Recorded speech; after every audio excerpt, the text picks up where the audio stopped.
అండి నేను అరుణానందగిరి ఈరోజు క్యాబేజీ పచ్చడి చేద్దాం అనుకుంటున్నా. Purple cabbage. నార్మల్ క్యాబేజీ కంటే దీనిలో క్యాన్సర్ తోటి పోరాడే కారకాలు ఎక్కువ ఉంటాయని నేను ఎక్కడో చదివిన.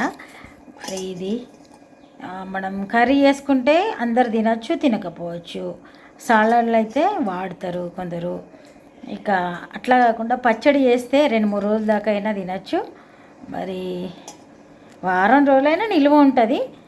అట్లా పచ్చడి చేస్తే బెటర్ కదా అని ఆలోచిస్తున్నా.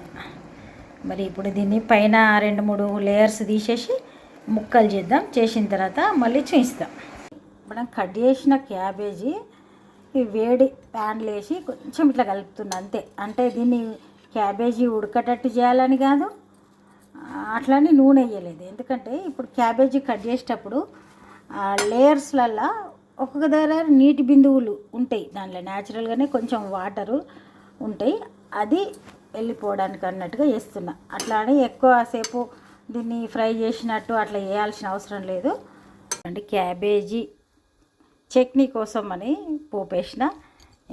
మెంతి, ఆవా, ఉప్పు, కారం, పసుపు ఇవన్నీ కలిపి పెట్టిన. క్యాబేజీ కొంచెం లైట్గా వేయించినాం.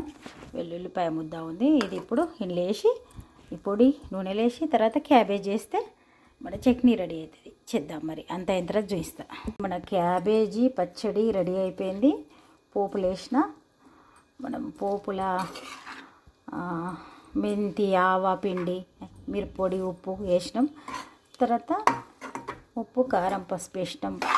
వెల్లుల్లిపాయ పేస్ట్ వేసినాం. పోపుకేమో ఆవాలు, మెంతులు, జీలకర్ర, వెల్లుల్లిపాయలు ముద్ద వేసినాం. ఇట్లా ఉంది. ఇప్పుడైతే ఇది మగ్గుతుంది. కొంచెం వేడి చేసినా కాబట్టి ఇప్పుడు వేడి నూనె వేసినాం కాబట్టి మంచిగా మారుతుంది అనే ఉద్దేశంతో నేనైతే ఇట్లా ట్రై చేసిన. మరి ఎట్లా ఉంటుంది